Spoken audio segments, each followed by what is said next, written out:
What's good, everyone? Welcome back to another Jets episode of the Knicks Jets Etc. podcast. And with me, as always, my buddy, my co-host, my pal, my main man, Greg Albert, to take us through the NFL draft recap for the New York Jets. We made some new additions in Randall, Cobb, Al Woods. We'll get to that. We have schedule predictions coming out. Rumored to have 6 primetime games because Mr. Aaron Rodgers is in town, is indeed our quarterback. We'll get to all that. But first, Greg, how you doing? How you feeling? How about the Rangers? And how about the Knicks, baby? Let's Dude, go. we were here a week ago. I said, "What are you more nervous about, the Knicks or the Rangers?" The Rangers were up 2-0. The Knicks were 2-2 maybe in that series. I can't remember what the record was at the time. You said you were more confident about the Knicks. I said I was more confident about the Rangers, and boy was I wrong. I mean, It couldn't terrible have been series. 2-2. It couldn't have been 2-2, my man, because that, in fact, was a gentleman's sweep that we had in Cleveland. That ended in 5. There was Oh, no so 2-2, my friend. yeah, that's true. I don't know what the record was then. I don't know if it was It was 1-1. 2-1, 1-1, yeah. But either way, the Rangers, I mean, losing 2 at home, then losing a third in New Jersey, holding court on home ice in game 6, and then absolutely getting smoked in game 7 was disgusting. So they were not ready to play. They had no sense of urgency in that game. They got absolutely outworked by New Jersey. So sucks to see their season end. I mean, yeah, I think people had some pretty big expectations, especially when you saw what was going on around the NHL playoffs. I mean, the Bruins were in a neck and neck series. They end up losing game 7 as well. Uh Avalanche out west, same kind of thing. Top seed, they end up losing. So it seemed like the board was kind of opening for us, and we just couldn't close out the Devils. I have no idea how we would have fared against the Hurricanes, but that's over. Happy to be watching the Knicks now. I mean, incredible game last night. Ready for this next game. Jimmy Butler, whatever he does, I'm ready for it. I think we just have to be healthy. We have to play our game.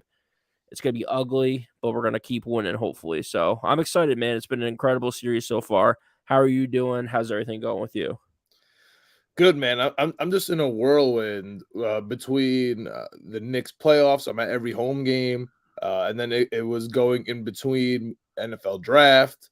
And then on top of that, Aaron Rodgers at every Knicks game with me. Yesterday he was with Sauce Gardner. Yeah. You're talking ugly, dirty basketball. It's, Alonzo Mourning is there. Pat Riley's there. Allen Houston's there. Patrick Ewing's there. Larry Johnson, Latrell Sprewell, Melo. I mean, Bernard King. Everybody is at the Garden. Feels like the 90s. It's loud. I lose my voice every day. We're a little bit of a funk right now, 1-1. I think it's gonna end up being 2-2, but there's a Knicks episode for that. That'll be dropping shortly as well. But what my mind was really going crazy, Greg, was this NFL draft. I mean, Yeah. I went to MetLife for the draft party. Shout out to Lee Valentine. We found each other. Kind of just we're both looking at each other like, dude, are we really about to be here until the 15th pick? You know what I mean? Because Yeah. like 7:30. Listen, it was good because we were around the fellow Jets fans. I wish just real quick, because this is the Jets podcast. Dude, they have a locker room tour, Greg, and in this said locker room tour, the lockers are completely empty. Like, it's just a chair, like wood and green light. Like, Yeah. what is the point of a locker room? Whatever. Yeah. That's neither here nor there. Draft party was cool. On the field, I mean, listen, I never played college football. I never played professional football. I don't know what the best type of floor is, but whatever this new MetLife turf that they're all touting as the best turf, it felt so weird. I don't know, but I was also walking with it with Tim's on, so I don't know how it's supposed to really feel. But that was cool to just be on the field, and of course, Greg. I mean, we'll get into how you felt about like the whole draft and especially the first 14 picks.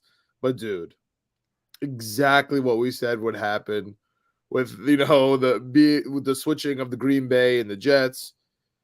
Ended up the Patriots traded out for Broderick Jones, who was rumored, the offensive tackle was rumored to be going to the Jets.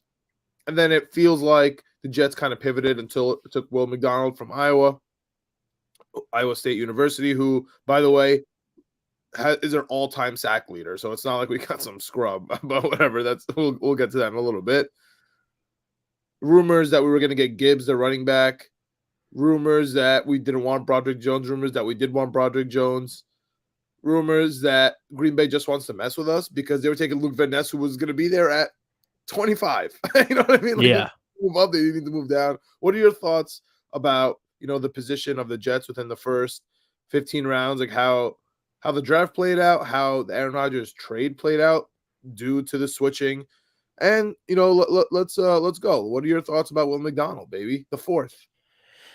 I'm excited about all of it. I think we were a little nervous about. We were saying that quarterbacks had to go early. We saw that happen with Houston getting C.J. Stroud and then moving back up for Will Anderson. I mean, all-time draft night move. The draft was incredible. Trades like you can't believe, all over the place. It seems to be the new norm over the past few years with lots of trading, lots of maneuvering. The 4th, 5th, and 6th round picks get eaten up by just trying to move a few slots or even move up 1 or 2 slots. I mean, we saw that with, the Eagles and Bears just swapping spots at the 9-10 spot or whatever. So it was interesting. We saw quarterbacks go early, so I was pretty excited. Then we saw a couple tackles go. I got a little nervous. And then when Green Bay didn't take a tackle, I was like, okay, I still thought that New England could take a tackle. I mean, they need offensive line help. So when Pittsburgh moved up, I knew they were going to take our guy. Because I think we were pretty locked in on Broderick Jones. That's the guy that I've been talking about for a month to get. I was very excited about the chance of getting Broderick Jones. So that hurt a little bit. To your point, there was rumors all over the place. We wanted him. We didn't want him. We wanted Gibbs, which, I don't know how I would have felt about that at 15. Or, I feel like we would have been a laughing stock. I think the Lions, for a lot of people were laughing at the Lions this draft. I thought they had a pretty good draft, dude. They got guys that could play out of their minds. I mean, they got my boys. Gibbs, yeah. My two guys I've been loving literally for the last 2 years. Yeah, and then they got Branch in the second. On the Jets. Please don't end up on the Patriots. Like, those are my only 2 wishes. Yeah, and then they got Branch from Alabama, the safety in the second round, a guy that we've been talking about a lot. He's a playmaker from Alabama. So, I think they got guys that can actually play. It's just kind of the draft capital, the draft value, whatever you want, the way they took them. People are kind of laughing at. And then it came to us at 15, and Will McDonald was not someone that was on my radar. Hand up. Didn't think we would be going, if we were going defensive end there. I thought, Luke Van Ness was the guy. He went a little bit earlier. So I was looking at other spots. I think Joe Douglas, if I had to have a feel on it, probably wanted to move down. We took all the time, to make our pick. So I think we were trying to move, trying to find a partner. There wasn't anyone else around there that was willing to move up or pay what we wanted to pay. And I think that they were pretty happy with Will McDonald. I mean, I'm interested to see what he's like. He's a little bit light. I think 230, 240. That usually doesn't cut it for a defensive end or outside linebacker, pass rusher. You usually have to be a little bit heavier, be a little stronger.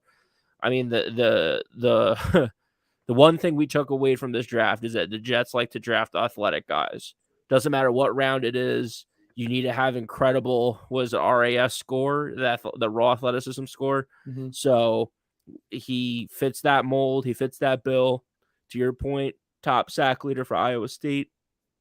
Not the most historic program, but if you give me the best guy out of any program, I'd be pretty happy about it. So, well, he's tied for the all time in the Big 12 with a guy named Von Miller. I mean, yeah, he's good, and yeah, he wasn't on my radar either. However, if you remember me telling you, don't be surprised if we go edge rusher. Yeah. However, hand up, Will McDonald wasn't the one that I thought it was gonna be Myles Murphy. As soon as Broderick Jones got picked, I was like, I also shout out to you, Greg. I took the draft. I was watching it live in the stadium. I couldn't be looking at my phone. I completely silenced my phone. I couldn't, look at the leaks. I was like, dude, I have to literally enjoy it on the television this time. So I felt like I was watching it like you. So I thought about you. As soon as Broderick Jones got picked, I was like, yo, I was with Lee Valentine. I was like, yo, listen, man, be prepared for Miles Murphy. Just be prepared for it. Like, you know, don't like faint if you hear the name Miles Murphy. And then the Jets turned the lights on at MetLife. Like, as soon as we were on the clock, they turned all the lights off. It was like black, like when we get a touchdown, kind of. It was like blinking a little bit, but it was black. And then all of a sudden, like 1 or 2 minutes left, they turn on the lights. We're like, oh no, don't tell me I've been here for like 2-3 hours and we traded our pick. Like, do not, or like, we better trade down close because I'm not gonna be here for 4 hours. Like, try to hear a name. With the Bill Burr like graduation NFL draft skit like playing in my head. You know what I mean? So we got Will McDonald. At first, I was like, all right, I'm not sure what's going on here. But then my mind, the wheels already start turning, right? Like John Franklin Myers just restructured his contract. Carl Lawson, this is his last year of his deal with no guaranteed money, by the way. Bryce Huff just got tendered. He's gonna have probably one and done year. Michael Clemens, rookie, he had a good year. We'll see how the second year picks up. And the same thing with Jermaine Johnson. You know what I mean? And the first thing, which I'm like, listen, I love Joe Douglas and Coach Saleh more than anyone, but I'm starting to think they're trying to act a little bit when they pick up the phone for the NFL draft calls. Oh, yeah, so like it's a little, they're not very good actors. But the first thing he did say was, "Are you ready to move from the 4-eye to that who lines up in front of the nose tackle to the wide 9, which lines up on the outside?" And they're all talking about the way he bends. So I understand what they're doing. I don't think we're as deep on the defensive ends as people do think, or it is on paper. I mean, it is 2 rookies going into the second year, John Franklin Myers and Bryce Huff, who, they have good games and, games where we're not sure if they played or not. And Carl Lawson, who I don't know, is it 2 years off an Achilles? Is it 1 year off an Achilles? I don't even know anymore. Apparently last year he had it. So All right, 2 years and a tune-up. There's some question marks there. So I don't love the pick. I'm gonna be honest with you. I'm not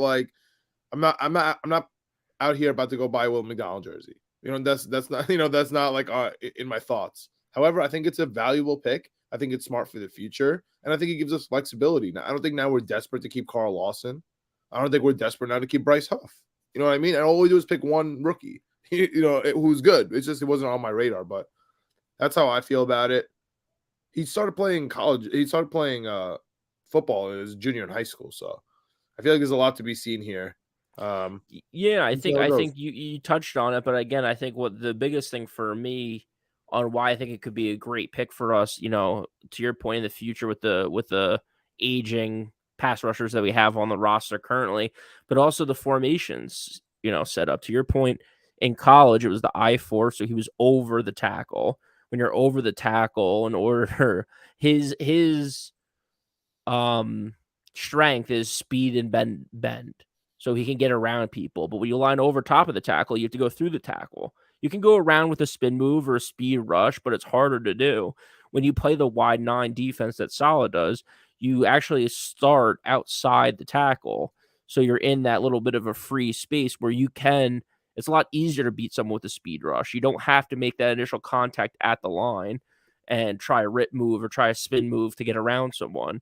You could just run right past someone if you're that fast and that athletic. So, not saying he'll be that in his first season, but just to see that we're going after guys that not only fit the mold as to raw athleticism or production, whatever, kind of makes Joe Douglas like someone, but also a scheme fit for us. We're confident in Robert Saleh's scheme. We're confident in this wide 9 defense and how it looked. I mean, there was a lot of talk going into last season. People forget because of how good this past season was about Ulbrich being fired. This defense stinks. We have to move on. Robert Saleh is supposed to be a defensive guy, and we're one of the worst defenses in the league. To me, it kind of solidifies that we're confident in this defense. We believe in the system. And now we're trying to find incredible pieces to fit this system for the long term. To your point, with Rodgers on the team now, we're trying to win right now. But also from an organizational standpoint, you want to get young at key positions. And if it's not the quarterback, it's getting after the quarterback or protecting the quarterback. We wanted someone young to protect the quarterback with Broderick Jones. But to me, probably the second best thing, if not the best thing, is to get after the quarterback. We got someone here with Will McDonald. I'm very excited about it. All right. So I think draft grades are absolutely insane, Yeah, absolutely asinine. That being said, what's your draft grade on Will McDonald? B All minus. right, I like that. I like that. All right. Just because I know this is a Jets pod and you want to hear about the Jets, but we're about to move off the first round, honestly. And before we go back, is there anything that really surprised you? Is there anything that really, uh, I don't know, that was mind blowing for you? For me, it was Jack Campbell, to the Lions. Uh, Yeah, first round. Even Yeah. Gomez plus Sam Laporta. I know, like, kind of, foreshadowing a little there because that was the first round, but the Lions kind of surprised me, what they did. I mean, the Eagles getting Carter and Nolan. Everyone has talked about the Georgia thing. I do think it's smart though. I don't think it's guaranteed, but I really do think it's smart by the Eagles to do that.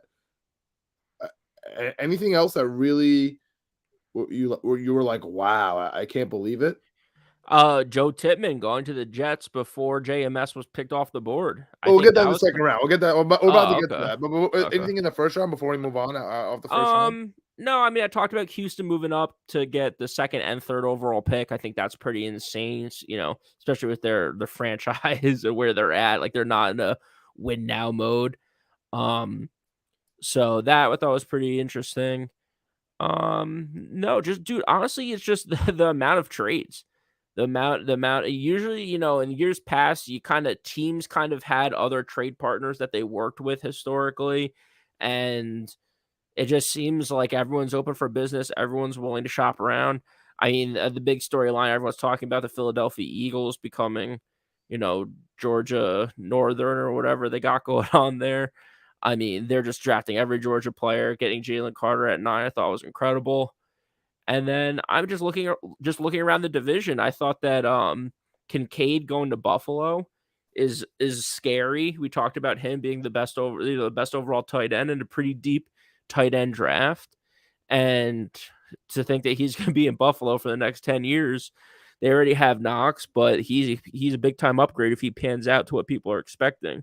Um, so the fact that we're going to have to deal with him, and we've talked, for 3 years now about how we can't guard tight ends, that's annoying. And then, you know, the Patriots, we'll see what happens with them. They took Gonzalez, the cornerback out of Oregon. You took the You know, words. That's yeah, it a for lot, me, a lot of dude. measurables. A lot of people liked him. A lot of people thought he might be the number one cornerback off the board. So, we'll see what happens with him. I mean, New England, I think, has a pretty good track record with drafting cornerbacks. Not a great overall track record with the draft. So we'll see how it goes. Yeah, dude. Christian Gonzalez worries me. Out of Oregon at 17 for the Patriots with the trade down.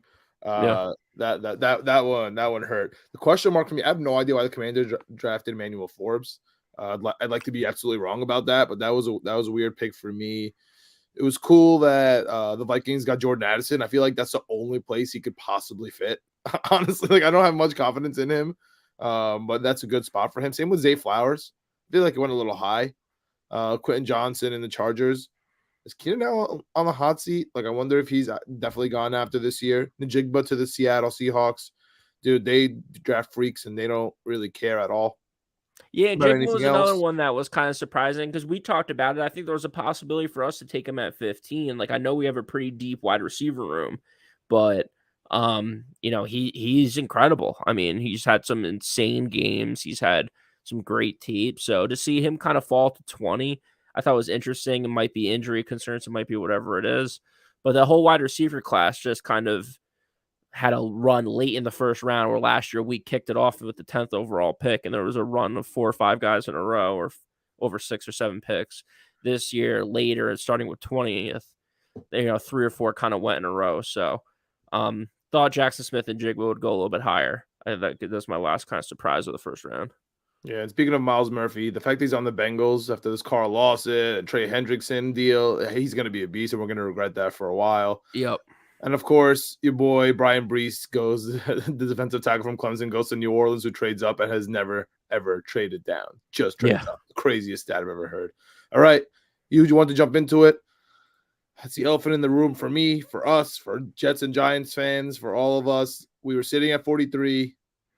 We took our boy Joe Tippmann instead of JMS. What are your thoughts, man? Talk to me, Greg. It's going to be one of those things that's going to pan out over the next 10 years, and I hope Joe Douglas was right because both New York teams go center in the second round. There was 2 centers that were really being touted. One, to start the process maybe 2 months ago, JMS, everyone had him as a first-round grade. And then Tippmann, I think, started sneaking up the boards on people. A little bit bigger at 6'6" than JMS was out of Minnesota. Tippmann, again, Wisconsin center. Wisconsin runs the crap out of the football. They play Big Ten football over there, so I guess so does Minnesota. But it's a run for a center. Bigger guy, a little bit more weight, a little bit more height than JMS, which isn't typical of a center. Usually those 6'8", 6'6" guys are more tackles than anything. Usually your center is more 6'3", 6'4". So, some of the draft experts, quote unquote, out there were talking about the possibility of, him just being a little too tall, being a little too big. I talked about him in my preview because he was one of the names I was looking for in the second round. So I'm pretty excited about him. I think he has a little bit more upside than JMS. I think JMS might be a little bit better as a day one starter, but I don't know if we need him as a day one starter this year. So in the long run, if he can be, a 10-year starter for us, I think that's what we're looking for with this pick, which is awesome to see. Because again, we want to get young for the next 5 or 6 years at quarterback, rushing the passer, protecting the passer. And I mean, he is the ultimate guy. He runs the offensive line. So very excited about Tippmann. I think he's going to be good for the long haul. But we'll see how that plays out. The New York Giants fans will let us know if JMS has a better career. It's going to be interesting. Dude, we're going to hear about this forever. Yeah. We're going to hear about this forever, dude. And we kind of mentioned it that the whole short arm thing was a problem with Linderbaum for Joe Douglas, which was, we thought it might be the problem for JMS. Yep. I just, can we finally just, this is our draft recap and just a note for next year. A center will not be chosen in the first round. It doesn't matter if it's the best center that we've ever seen in college football history. Yeah. He's not going to be drafted in the first round. I don't care what the mock says. I don't care that people think they're going to trade up. It's just not going to happen. Why do you think that is? Why do you think tackles get such more premium than a center? I mean, everyone's blocking a pass rusher.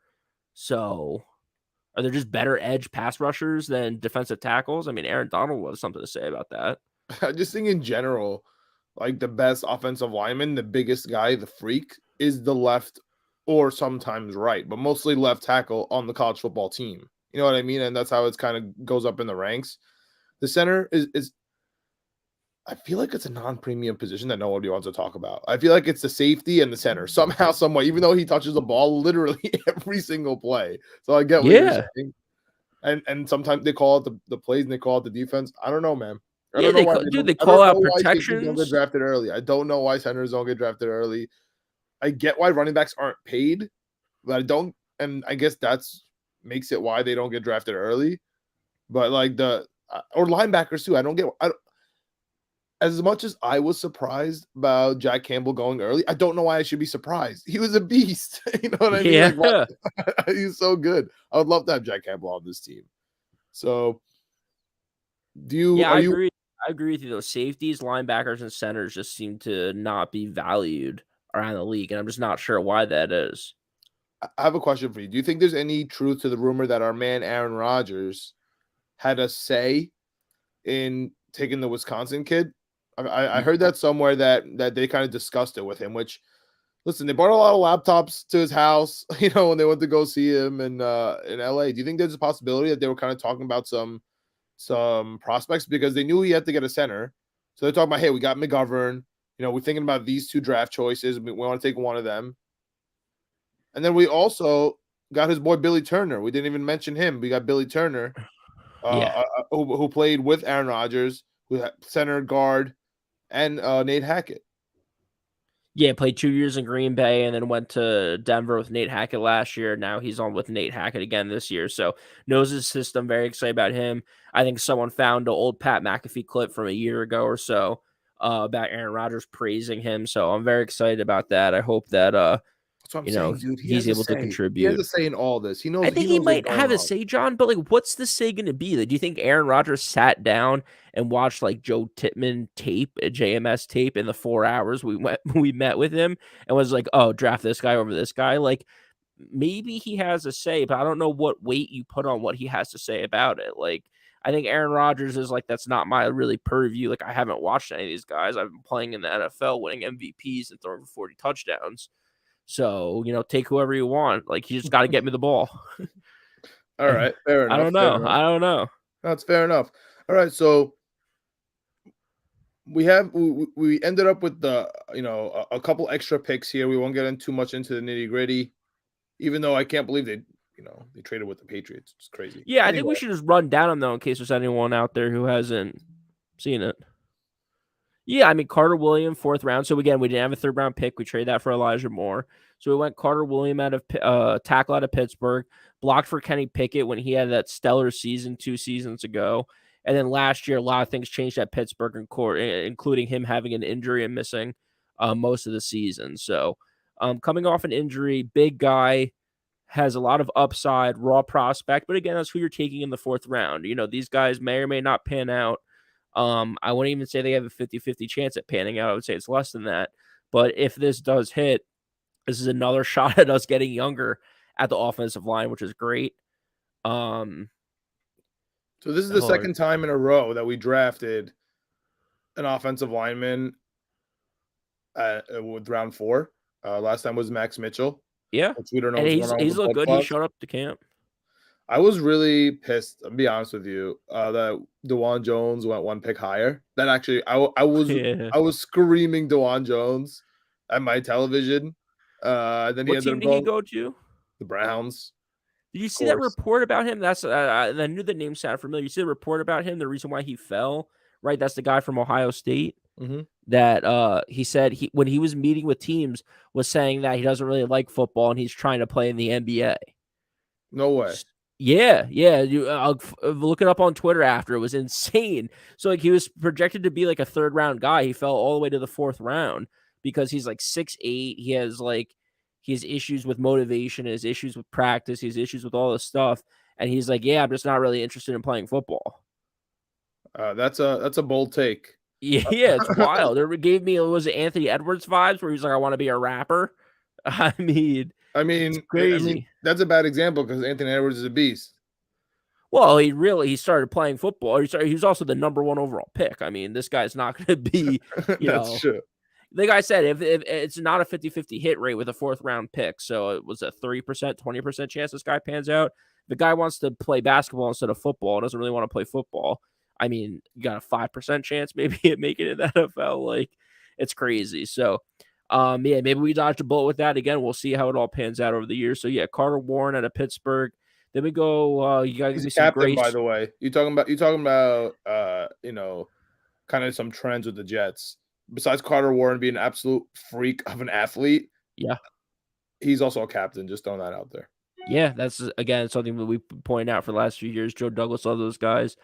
Israel Abanikanda, and I don't know if I even got that close, but running back out of Pittsburgh, again, had a tremendous season last year, and a couple years before, but really last year turned it on. When Kenny Pickett got drafted, their offensive coordinator changed and went from that high-flying offense to running it through the running back more of a traditional college, approach to offense. So he had the workload. I think it was 16 or 1,500 scrimmage yards, a zillion touchdowns.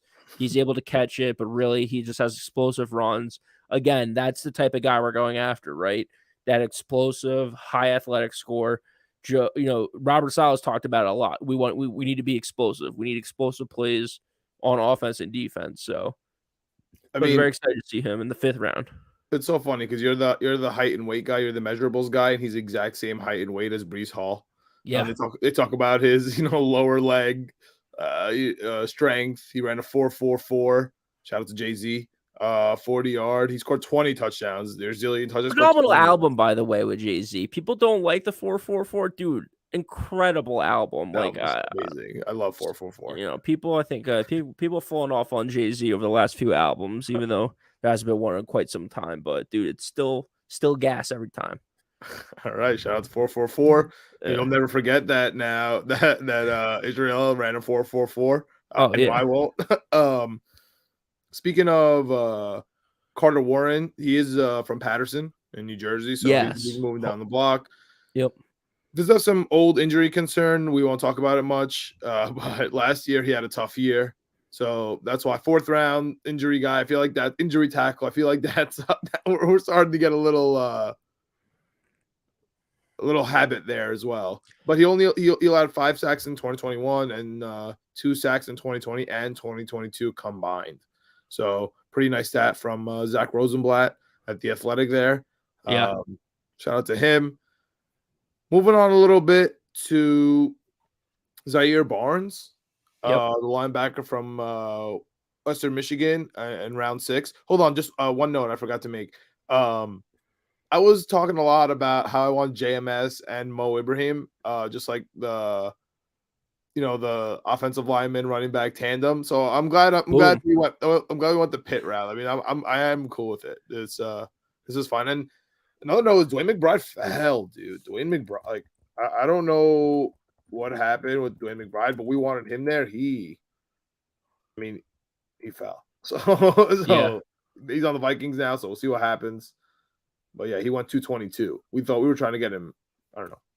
This is way different than what we thought, and he was a top 30 visit with the Jets, by the way. Anyway, all right, Zaire Barnes, linebacker from Western Michigan. What do you think, man? Dude, excited about it. Like, again, it's just, we seem to be hovering around these not big time schools, which concerns me a little bit. I always prefer guys from big time programs that played in big time games.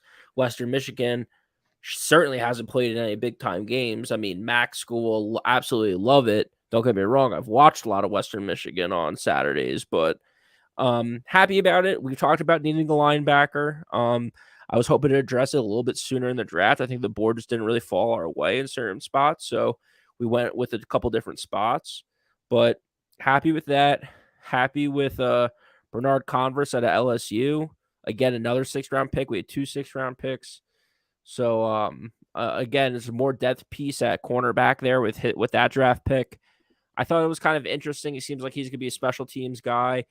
People were making the comp to Pinnock a few years ago with he has this, safety cornerback hybrid versatility.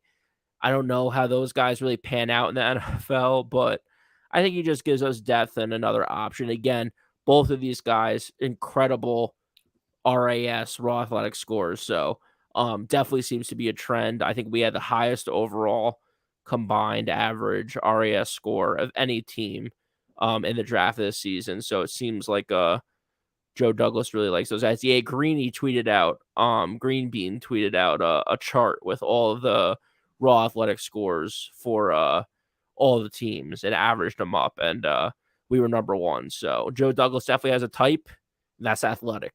So these guys get after it. We need to be explosive. We needed both these positions. We needed a linebacker for sure. I don't know about cornerback. That threw me off a little bit. I feel like we always have 6 or 7. So what do you think about these picks? Any tidbits, anything that stood out to you? Well, I made a note last episode, right before the draft, that don't be surprised if we take a cornerback somewhere because it is thin. After the starters, it does get thin. I mean, we do have Bryce Hall there, but he doesn't want to be here. So I don't know how long he will be there. And it gets really thin. We were talking about Brandon Eccles as a backup slot. I don't know if Jarek Bernard Converse is going to end up being a starter. He might be a special teams guy because remember, another trend that the Jets always do is the offense gets to choose a couple guys, the defense and the special teams. The special teams is never left out. I'm surprised that you had Barnes Converse there. I thought that was more what the Zaire Barnes pick was more of a special teams kind of thing. So probably we'll see. We'll see with those guys. I'm not expecting much from them. Nice depth pieces. It is indeed the 6th round, so I don't have much there. But listen, the one thing I know about Zaire Barnes is he could tackle. So if he's on special teams, if he's inside, playing inside linebacker, whatever, just trying to on first down or second down, just trying to stop the run, I'm cool with it, man. I'm cool with it. Yeah, I think he's read and react though, so we'll see. Yeah, I think one of the biggest surprises out of this whole draft is we end up with the 7th round pick, John. Joe Honestly, Douglas is I allergic. was literally shocked by it. I couldn't believe it. Yeah. I really couldn't believe it. Yeah, so, Zach, Kuntz, is it, from Old Dominion? Oh, Old Dominion, I mean, rough couple of years of college football, not a ton of wins there, but, again, possibly the most athletic tight end to come out of the NFL draft in the last 10 years. His scores are almost 99.99 and everything. He is a 7th round pick, so I don't know what he's gonna be. I think we have a very deep tight end room. We took Ruckert last year, so I'm not sure what they saw in him besides the athleticism. So maybe that's enough to maybe be a an emergency tackle or something for us. Maybe they think they can mold him into, who's that guy that we switched to? Wasn't there a guy 2 or 3 years ago on the Jets that changed positions? And you either Cager. loved him or hated him. Lawrence Cager. I love Lawrence Cager from Yeah, Georgia. Lawrence Yeah, Cager. he's on Yeah, the yeah. Giants now. Yeah, yeah. So, he just kind of gives me those kind of vibes where it's like, maybe you're a tight end previously, but maybe we'll switch your position up and we will move you into tackle or something like that, or I don't know. So, we'll see He's what a beast. happens with He's more him. of a wide receiver, bro. He's gonna move more, be a wide receiver rather than be a tackle. I feel like he'd fall on that part of the spectrum instead. Yeah, maybe that's what it is. And I like, to your point, some of these position groups kind of get a little thin. Wide receiver, and I feel like tight end are two deepest, which is great to see. But we'll see how the season goes with injuries. I mean, we picked up Randall Cobb today, so yeah, I was just surprised we had a 7th round pick. I'm happy we made it. Looks like a good prospect. We'll see how it turns out. Yeah, I honestly am shocked by it as well. Yeah. All right, you mentioned it though. Let's get to it. Randall Cobb. We mentioned Al Woods. Did we mention Al Woods in this episode? We picked up I Al don't Woods. I don't know. We picked him up though. I'm very excited about that. We need help in that defensive tackle thing. That was something that we neglected in this draft, which I was kind of surprised by. And we got Randall Cobb, a guy who, I mean, first of all, just another. I love Aaron Rodgers so much, but just another Aaron Rodgers guy who he's bringing because I guess the Jets are cool. Sorry, Kevin Durant, but the New York teams are cool. Yeah. And Al Woods, like you said, helping the defensive tackles. What are your thoughts on those two additions? Is it just depth? Is Randall Cobb really going to get plays? Is he filling in for Berrios? What's going to happen with McCole Hardman? Yeah, I think Randall Cobb might get some playing time at the, from, because Aaron Rodgers demands it. I mean, I don't expect anything major from Randall Cobb. Maybe some big time catches in big time situations when we need a sure hands guy out there, but I don't expect like a 10 touchdown season from Randall Cobb. I think he's there for vibes. I think he's there to kind of mentor these young guys, because we do have some young guys that need some help. I think he's there for another familiar face for Aaron Rodgers. Again, I mean, we've seen the last few seasons, Randall Cobb, I just don't think his production's anywhere where it used to be. And then Al Woods, I'm not sure what to think about Al Woods. I think he could be a great D tackle for us if he fits the system and can pick up on what we're doing. I think there's a shot. He's a starter for us, definitely rotational piece. I'm very excited about him, and I still think we need to figure another thing out at defensive tackle. So I'm not sure if there's going to be another signing or what exactly, but to me, I'm a little scared about the defensive tackle position right now, just because run stop was a problem last year, and it's not going to get better by having less defensive tackles. Yeah. Astros off the chain coming over here with this correct pick. I don't know what pick you're talking about, but maybe just a Joe Douglas rider over here. That's I fine. love it. Maybe he's They talking were about all Will correct. McDonald. Maybe he's talking about how Zach Kuntz says the 7th round pick. Whatever it is, we have a Joe Douglas fan over here, so he's probably hyped about Al Woods as well. As am I, honestly. That's 2 veteran defensive tackles that we got. Like, yes, it's not Fletcher Cox, but we got 2 veteran defensive tackles mixed in with hopefully Quinton Williams, who is about to have a kid. So that's probably why he's not going to be around. Maybe it's not contract based. Maybe it is. I don't know. But he's having a kid. I think it's very interesting that his brother, who in my opinion was a Chris Smith deal, and J.R. Smith, but he got paid, and then he comes out and he publicly says he was starstruck at practice at OTAs with the quarterback. He He came out. He's like, "Yo, dude, just wait 1 second. I gotta watch this guy throw first before I can Yeah. go to work." I mean, Quinn Williams will be here. He will be a New York Jet. So I'm officially not worried about the defensive line. We picked up, the linebacker in albeit late, but in the NFL draft, maybe he'll be okay. We'll see. Maybe he'll just be a special teams guy. Do you think Quan Alexander's gonna come? Yeah. I think he's back for sure. All right, so Quan Alexander add that to the mix. So I won't be worried about the linebackers anymore. I'll let it go. We got an extra corner. The corners are obviously fine. Safety's a little iffy, but I think we'll be okay. But let me ask you this: we're talking Aaron Rodgers. We're talking all these players they got. So we're going to think about the offense for a second here, and we'll move on to the schedule predictions after your thoughts here. Sure. Are you a little worried about Aaron Rodgers kind of just bringing in his friends here? Because listen, if we lose 2-3 games in a row, especially like the first two, I mean, that's what it's going to be about. It's going to be the narrative is going to be the Jets paid Alan Lazard, the Jets paid Randall Cobb. We're getting the center from Wisconsin. We're picking up all his boys. We're just picking up all your friends, and we're losing games. This is not working out. And that's where it's gonna go. Are you worried about that kind of narrative? Are you hyped? You're just like, yo, Nate Hackett, he's bringing his guys in that know the system. Aaron Rodgers at OTAs throwing balls in May, right? With the system that he already knows. He loves Garrett Wilson. We're deep everywhere. Now we're deep at wide receiver. If somebody gets hurt, Corey Davis is in fact still here. All right. What are your thoughts? Dude, I'm excited for it. Like I think you need to surround him with some familiarity. I mean, he was with Lazard out at the game the other day.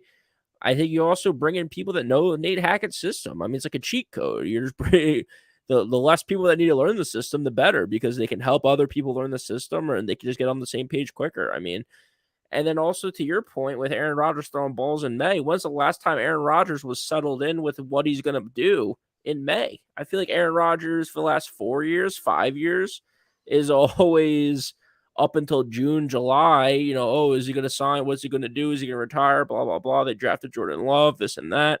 I mean, I couldn't be more excited about it. I think bring whoever Aaron Rodgers wants, bring whoever knows Nathaniel Hackett's system, bring them in too. I'm completely fine with all that stuff. Dude, you just reminded me because Jordan Love, his fifth-year option just got picked up. Yeah. Jets didn't pick up Mekhi Becton's fifth-year option. At the same time, Jordan Love's fifth-year option was picked up with the deadline. Any thoughts about both of those two things? Like I know this is the Jets podcast, and this is the last time we will probably have to talk about Jordan Love for the next 15 years, and then we'll talk about him hardcore. That's Sure. neither here nor there.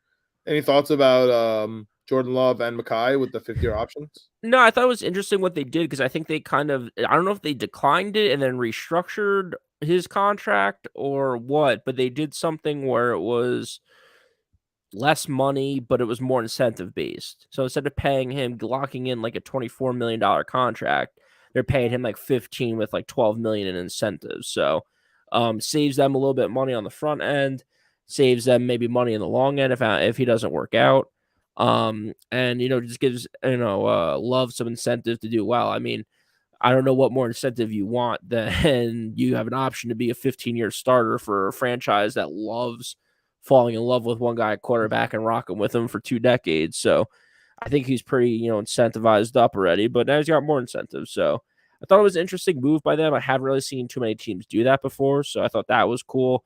Maybe we could have done something similar for Mekhi Becton based on snap count, but I think you have to decline Mekhi Becton's option because I just don't.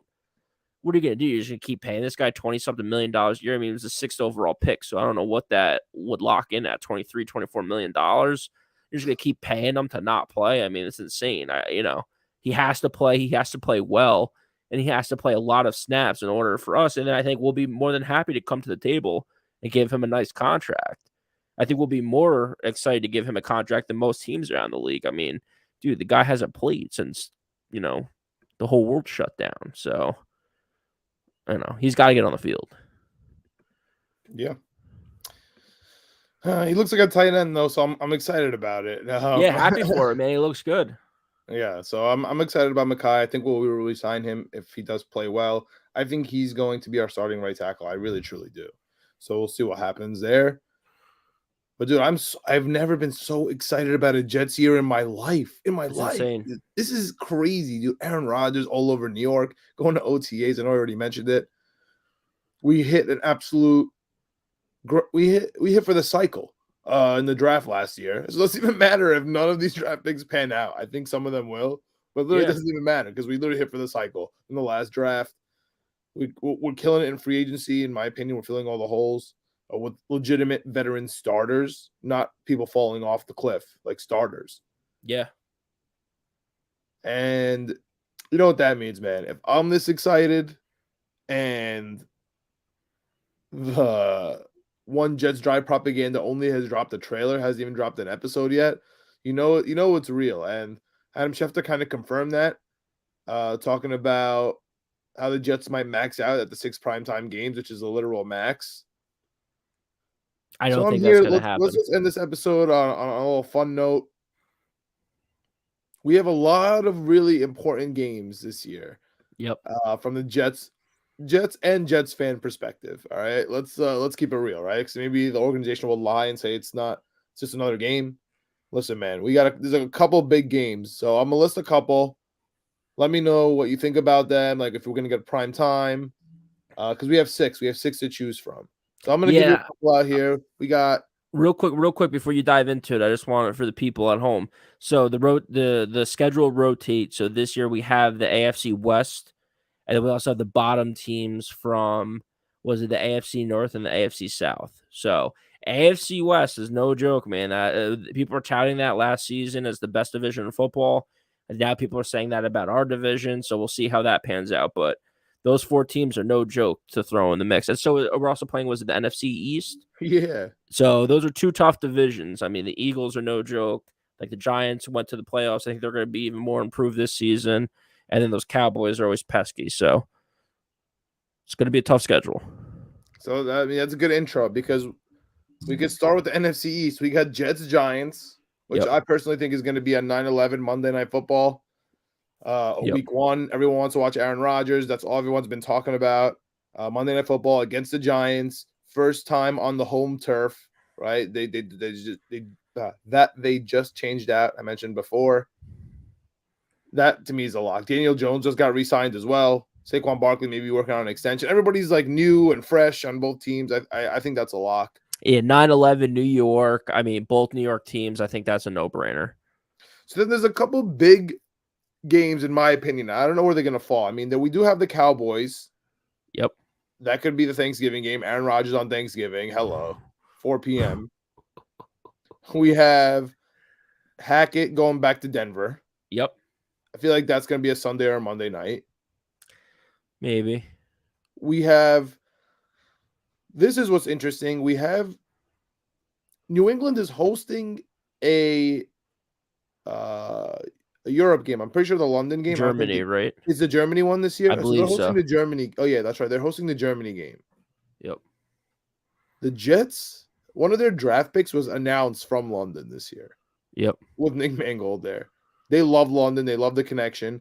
Do you think that they could possibly put Aaron Rodgers for the second year in a row? Because it's not Green Bay. It's not that they're putting Green Bay. It's Aaron Rodgers. They're putting Aaron Rodgers the second time in a row, sending him back to Europe, and we'll have a Jets-Patriots away game instead of going to Foxborough. We end up in Germany. You think that's possible? I don't, just because it's like such a rivalry. I can't remember all of the games overseas, but I feel like they don't do rivalries. I feel like they do kind of random matchups. I could be completely making that up right now on the spot, but I know we played the Falcons. I was trying to remember some other games, like Jaguars didn't play anyone significant. Dude, last year it was Vikings Saints, pretty big rivalry if you ask both those teams and fan bases. Yeah, but I Giants, mean, in Packers. division, I'm in divisional games. Like those are your biggest ticket sellers probably throughout the season. Like, Well, you have Cardinals, 49ers, Mexico City last year. yeah. So yeah, there's one for sure. I just don't think so. I think they're going to make sure that game's in New England to try to get the home field advantage. try to get, like I said, the ticket sales, everything they can. I I'm hope just it's curious. not. I really don't want to play overseas. I feel like that screws up your season. I don't mind if we take the bye after, and I Yeah, might go to Germany to watch that. So yeah, that'd be cool. I'm okay with those. Do you have any games that are on your mind for prime time? For me, the home games for me is Kansas City. That's definitely going to be a prime time game. So that that's 3 guaranteed primetime games for me. 4. Giants, Cowboys, Broncos, that's all on the road. And then we have Kansas City at home. That's at least 1 home game. Yeah. What Yeah, are I you think looking 4 I think 4 or 5. I think 6 is too much. I don't think we're gonna get 6 primetime games. I mean, I think late in the season, if you throw in Jets Bills or Jets Patriots, I think that could definitely be a Thursday night or Sunday night game for sure. Um, but I mean, yeah, it's gonna be interesting. I don't think anything really jumps off the page to me. I mean, the fact that we're away at the Broncos, who finished, I think, last in their division, the Browns, who finished last in their division, the Raiders, who weren't very competitive last season. I want to go to that I'm Vegas game excited so about those bad. road games. I want to go to that Vegas game so bad, Greg. Yeah, I'm excited about those road games. They're going to be tough. Don't get me wrong, but um, the home games, though, I mean, the Chargers and the Chiefs, that's tough. I'm not looking forward to that. But then we get a little bit of breather with the Falcons and the Texans. So, um, it kind of folds in and out. I hope that like last season, remember last season we had like our 3 home divisional games before the bye and then our 3 away Yeah. divisional games after. I like that because I felt like it let us get on a little bit of a roll early on before the bye. My biggest thing is I just don't want an early bye. I just want to buy mid-season's perfect. A little bit later is okay. But that week 4, week 5, week 6 bye, I feel like it's just tough to deal with. Especially with But Aaron again, Rodgers. yeah, that's me saying that though, but also too, you gotta remember these guys, they've been there since May or June or July, working their tail off. So I'm interested in what a player's perspective is on that. If they're okay with a week 4 or week 5 bye. Because when I look at it, I just look at this 18-week schedule. I don't look at, the 3 months of prep leading up to the season even starting. Yeah. I hate that we playing the Eagles because we never beat them ever in the history of the New York Jets franchise. But just to wrap this up and to wrap this segment and this pod up, for the away, I do think it will be 6, honestly. This is Aaron Rodgers in New York, and it's possible that this is the only year that it ever happens. The Yeah, NFL I is just going feel to like, milk dude, this cow for everything it has. I just feel like last year with the Broncos where they had Bronco game after Bronco game with Russell Wilson and people were just making fun of it by halfway through the season. I feel like they just might hedge their bets a little bit more and just not give teams 5 or 6. No, this is Aaron Rodgers. They're actually going to do exactly what they did with Denver. Yeah. Like, that's exactly what they're going to do. They're like, Yeah. Russell Wilson in Denver every prime time. It's exactly what they're going to do with the Jets. That'd be sick. So, in my opinion, again, we got the Cowboys Thanksgiving. We got the Giants Monday Night Football to open the season. Those are locks, in my opinion. And the Broncos is a lock. Chiefs at home is a lock. That's 4. I definitely see some division games being that's what we've always had. We've always either had Jacksonville on a Thursday, which is our primetime game, or a division game. Those are always our primetime games. So I'm going to Late throw in a home Patriots primetime Monday Night Football, maybe. Later Because in the season though, I don't know if it's week 16, week 17, Christmas. The 24th is on a Sunday. Monday night's the 25th. I think I can't remember what they did last year for Christmas, but I feel like there was a couple more games around that. I mean, they now they have this. switched it up because they don't want to get involved with the NBA Christmas. So they Yeah. made the Saturday a full Sunday slate, and then they made Sunday just 3 games, 1, 4, and 8. Yeah, so I could see that like being like at Miami or like a divisional type game or something like that, especially that late in the season. That could be a prime time game for sure. I think I have to go to Eagles and Chiefs at home. And of course, the Yeah. Patriots can't miss that. All right. That wraps it up. Of course, we'll get our predictions as soon as the schedule comes out. This year, I won't have to be on the phone with the Packers, but maybe I'll be on the. I'm actually gonna have to be on the phone with the Giants. I'm on the wait list for the Jets Giants group seats, so I already spoke to the Giants guy. He's gonna call me as soon as that happens. So that might be the first phone call is made. Yeah, this is the first season since we've been doing this podcast. I don't remember like a big game for you to be like hyped about going to. Well, Like I know, Vegas.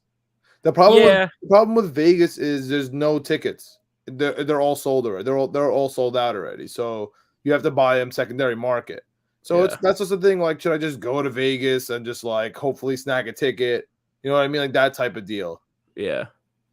But we'll see. Right, day of, a couple hours before, see if the ticket price drops. I mean, probably not. I mean, it depends how the Raiders season is going, more than the Jets season. But that's what's tough because like it's like Green Bay, I bought a ticket right away. I know they're sold out, but people were selling them for Yeah, normal prices. So maybe that happens with Denver Vegas. could be cool. Denver could be cool. Denver could be cool. Depends on the date. Yeah, I'm not trying to go to Denver in the winter.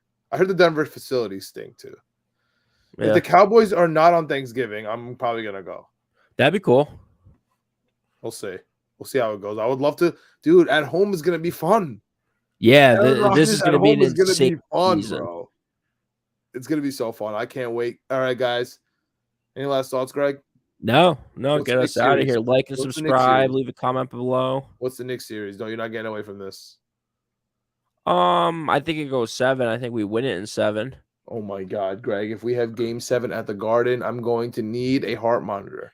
Yeah, I think Game 7 at the Garden. I think we win it. I think it's ugly. I'll be crazy. I That want to would sleep actually on. be crazy. Wouldn't sleep on Philadelphia either. We'll see. You know how I feel about Philadelphia? I wouldn't sleep on them. I'm sleeping. Is Doc Rivers finally going to do it? Is James Harden finally going to do it? Is Joel Embiid finally going to do it? I'm No, sleeping, they bro. won't. I'm sleeping on Joel Embiid's knees. I'm sleeping on James Harden working out for a month. Dude, I'm sleeping on I all have of it. I have a few different bets, and I'm nervous. This is the kiss of death because I keep doing it. The Denver Nuggets look good, I love the Denver Nuggets. and no one's talking about them. I love the Denver Nuggets. So Talk to me. I love want the Joker. I want people to stop talking. I don't want people to ever talk about the Nuggets. I want them to just keep mowing teams down all the way to They're a amazing. championship against the Knicks, and then whatever happens, happens. Dude, imagine the Knicks are in them. If there's script that says NBA Finals on the Garden floor, I might get arrested for laying down on the ground. Yeah. I'm just like hugging the floor, licking I the want ground. to think about it because it would be so crazy. It would be insane. That would be insane. If you're at the Garden, hit me up. Yep. Otherwise, let us know what you think about the NFL draft. What do you think about Aaron Rodgers bringing his boys in? What do you think about Joe Douglas additions? What do you think the Jets are lacking? Who we need to pick up still? And you know what it is. Like, subscribe on our YouTube. Next comment, Jets comment, etc. Period. We're on Twitter. We're on Facebook. We're on Instagram. On everything, bro. Just hit us up. Let us know what you think. And that's it. We out. JETS. Jets. Shout out to that kid who did the Will McDonald draft pick. He was a man. Oh, yeah. Let me screaming JETS, Jets, top of my lungs. Hell yeah. Let's go, Jets.